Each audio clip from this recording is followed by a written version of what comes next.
Hi everyone, welcome to another episode of Braxus Photography Fun. Well, today is an encore video, a video I posted previously in the past, and I'm just showing it again because of this camera's popularity. But today we're going to be talking about the Fuji Rangefinder film cameras, the 6x9 film cameras. And this is the GW690 and the GSW690. Now the GW690 has around a 40mm lens in terms of 35mm in that range, so it's a little bit wider than normal. And of course the GSW has a wide angle lens on it, so it's good for landscapes and that kind of thing. And these two cameras, or should I say even rangefinders in general, have increased in popularity in recent times, of course. I owned the GW and GSW 690 cameras about four, maybe 5 years ago, and I sold them after owning them for about a year or two, and of course I'm longing to get those cameras back. Now, I've been watching prices on the GW690 in the last year, and even as much as 6 months ago, it was still sort of in the same price range that I paid 4 to 5 years ago. But I don't know exactly when it started to happen, but the prices on the GW690 started to jump up quite drastically in the last 6 months. And it's unfortunate for me, yay, lucky me, that you know, I haven't bought my copy of it again yet, and it's jumped up from what it used to be $800 Canadian for a fairly average Mark 1 model, and it's now up to $1,200, maybe even up to $1,500 in some cases for the same basic camera. So they've jumped up 50, maybe 75% in price compared to what they were 6 months ago. And I'm told by others that it's basically because it's become a cult following, this camera. And it's basically because it's a rangefinder, and rangefinders in general have really increased in popularity amongst the young hipsters and Gen Zers and that kind of thing. So yeah, it's become quite popular in recent months. And I mean, when I had my GW690, I didn't use it that often, A, because it's got a fixed lens on it, and unfortunately I like to shoot with the lens options a lot of the time, so I only brought the GW690 when I wanted to basically do normal shots, let's just say. I've been hoping that prices will not increase from where they are at today in the future, because I'm still not ready to purchase my GW690 again yet. And unfortunately, I'm hoping that the prices don't keep rising on this particular camera. The thing that kind of gets me is Japanese sellers are only too eager to raise the prices on popular items, and you know, like, I understand they're trying to make money, but you know, like, it's really frustrating for people that are trying to get back into the system after an absence for many years, and of course now you got to pay the new hipster price instead of what it was, you know, a short period of time ago. So anyway, I'm just gonna show some video clips and some sample pictures of the GW690 and the GSW690, comparing them against each other. It was shot at a tulip field back in the day. This is when I owned those two cameras, of course. And you'll see some video clips following this part here next. So let's take a look at that all now.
both of them produce 6x9 frames on a 120 roll, and you get 8 shots per roll on 120 roll with those cameras.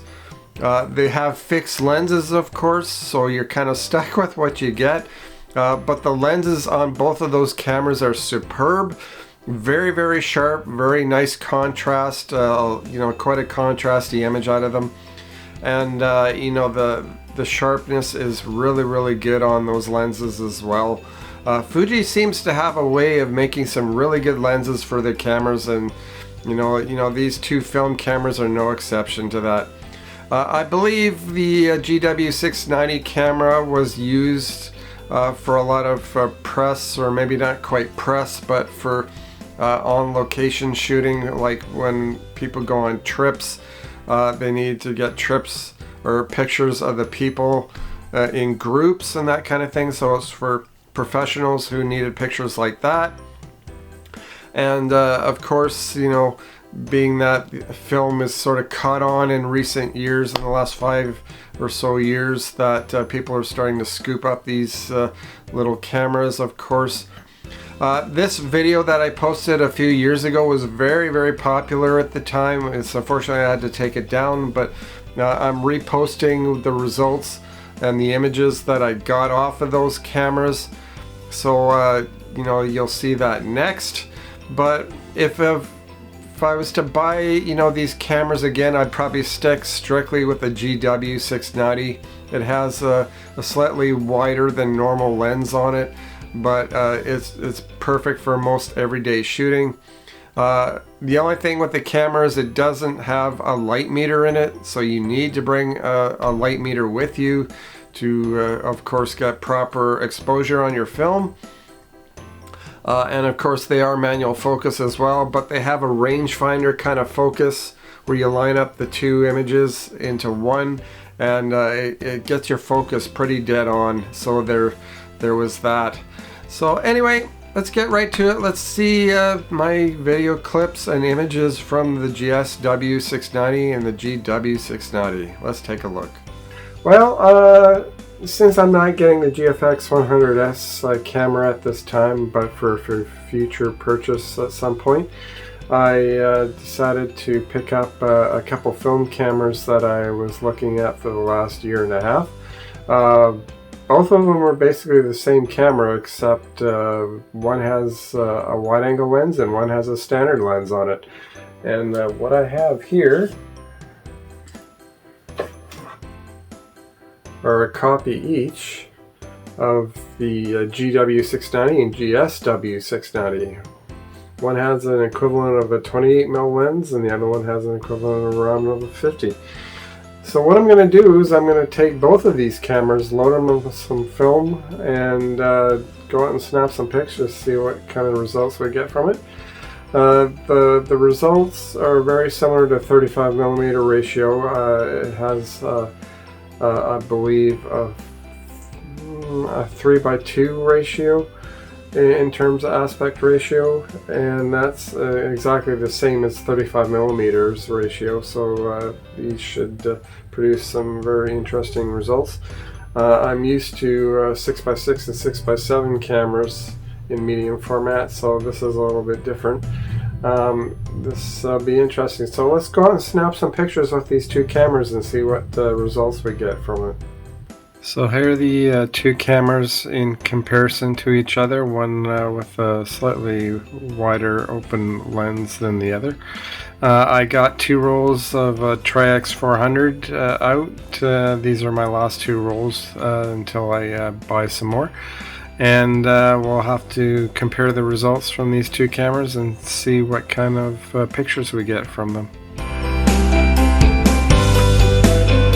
I should point out that prices on medium format cameras have been jumping up in the last couple years.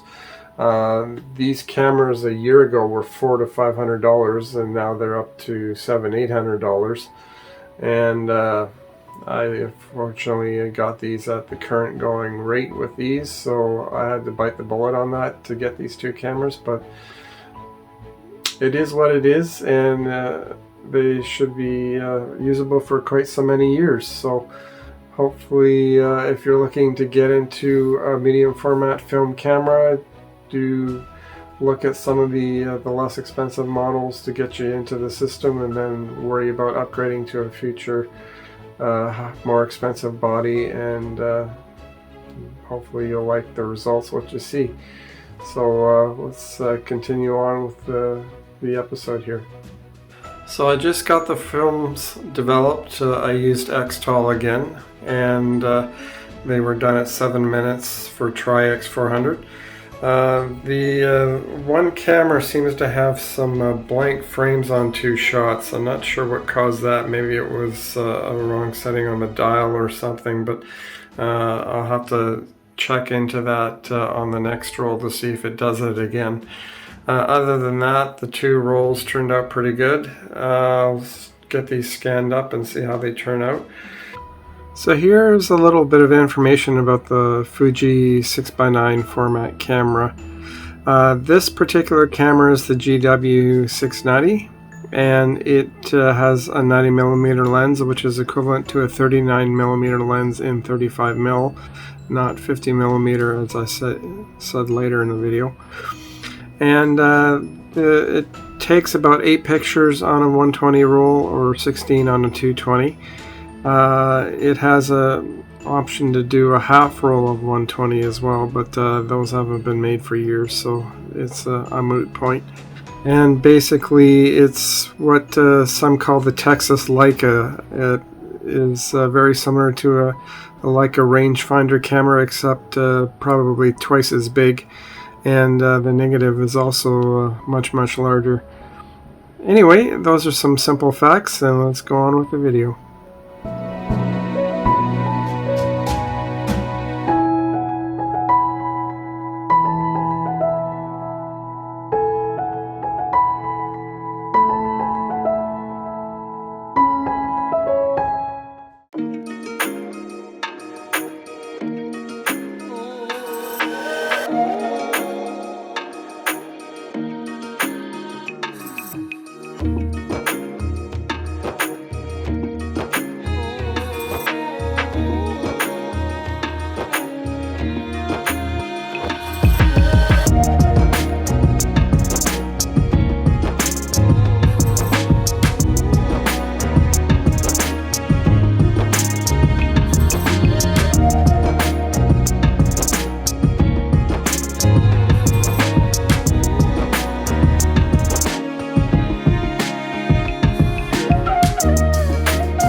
Well, I hope you enjoyed those results from the two 690 cameras from Fuji.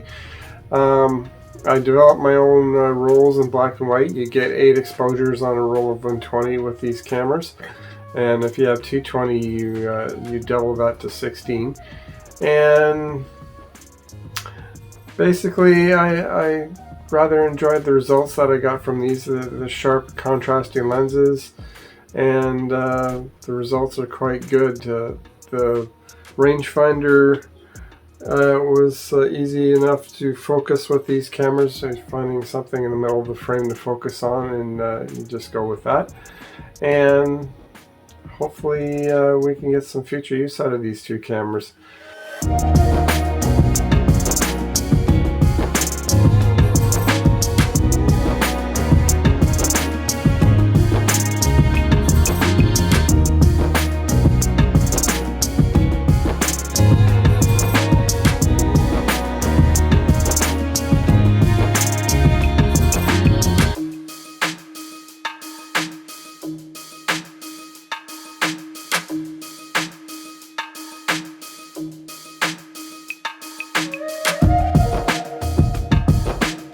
Well, the results turned out fairly good. Looking at the scans, everything seems to be well within specs. I'm not sure what caused that issue with the two frames that were blank on the one roll of film. It was from basically my GW690, which is a standard lens. Had no issues with this one, which was the GSW with the wide-angle lens. And I'll just have to keep an eye on that, make sure that there's no issues in the future with blank frames. It could be something I might have to look into for repair if that's the case. But I think I know what may have caused the problem. It may have been just because I noticed that the shutter dial was on the wrong setting when I checked the camera later in use today. And basically that may have been the whole issue with it to begin with. It may have just been bumped when it was in the camera bag. So pretty good so far. We'll have to see how it goes in the future. I'll have to compare the results against my Pentax 670 II camera.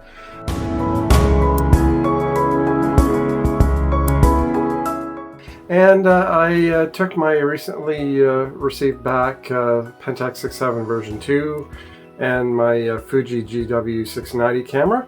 I decided to shoot a roll on each and compare the results and see exactly which one gives a better look, if there is any difference whatsoever.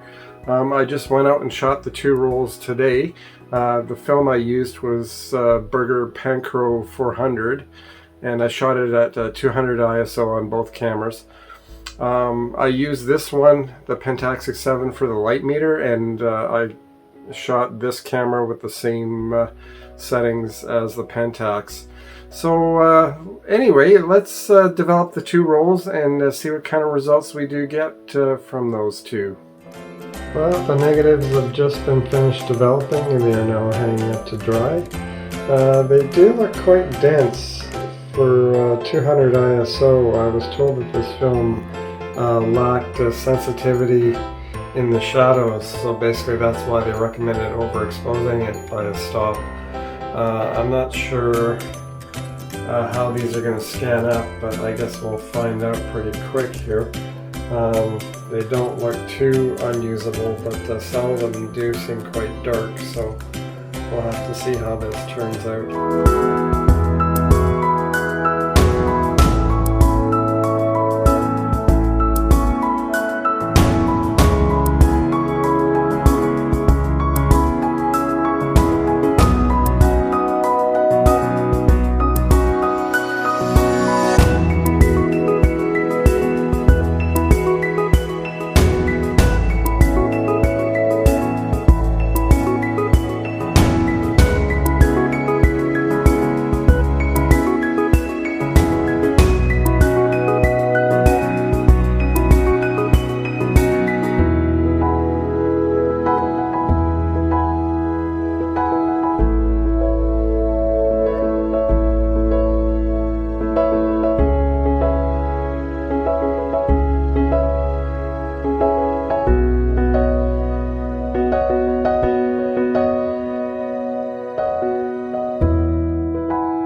Well, there you have the results from the two medium format cameras.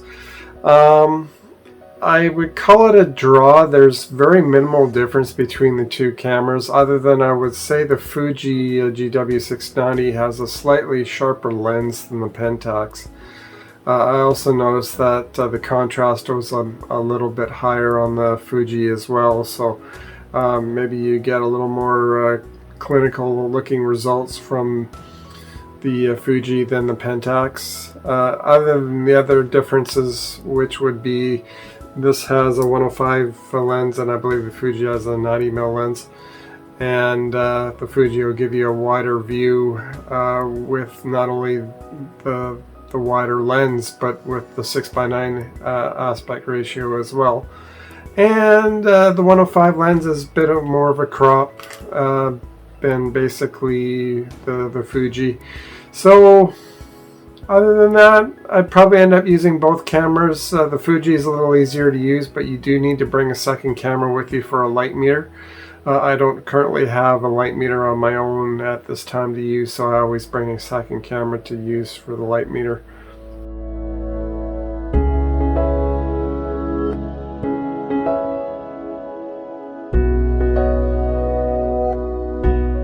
If you do plan on buying one of these two cameras, keep in mind they have a film roll count on the bottom of the camera, and it tells you how many rolls of film have actually been put through that camera. Keep in mind, if it's a low number, it may have already rolled over once already and it's starting over the numbers again, because it only goes up to I believe 1,000 on the roll count number. Or no, actually I think it's 999, so it only has 3 digits for the number, so not 1,000 but 999. So if you get a roll, we'll say that only 24 shots or 24 rolls taken on it, there's a chance that may have rolled over. They do recommend once it rolls over, once is the time to send that camera in for servicing.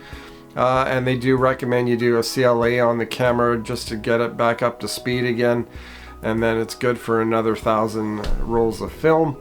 They're fairly simple cameras. There's not really much to go wrong with them. I like the version 1 of the GW690 because it was made, it had a metal casing on the outside, so it was a little more durable in that respect. The later models, the 2 and the 3, I believe have plastic on the outside, so you know they're a little more susceptible to damage if you drop the camera. So I hope you enjoyed those sample pictures off the two 6x9 cameras. Again, it's a camera I'm planning to purchase again in the future. I'm not sure if I'll be getting the GSW again or if I'll just stick with the GW690, but one of the two at least is planned in my future to get again. The camera doesn't have a light meter, so that's a bit restricting. Of course, I had to carry a second camera to use as a light meter, I mean, I do have my own light meter now, but unfortunately I'm still not able to use it properly. But regardless, it is a restrictive camera to use because it's got a fixed lens and that kind of thing, but it does produce such beautiful images. The images are nice and contrasty and sharp, and Fuji is known for making really good lenses on their cameras, and that includes, you know, their digital cameras today for that matter. And of course, you know, let's see how this all progresses in the future. I just hope this hipster movement doesn't continue on when it comes time when I want to purchase my camera. But as I say, you know, Japan, eBay Japan has already raised their prices on the GW690 camera, and unfortunately I might have to bite the bullet and pay the full hipster price that it is this particular time. So anyway, if you have a comment, leave it in the comment section below. Maybe give me a thumbs up if you like, and we'll see you next time. Thanks for watching, guys.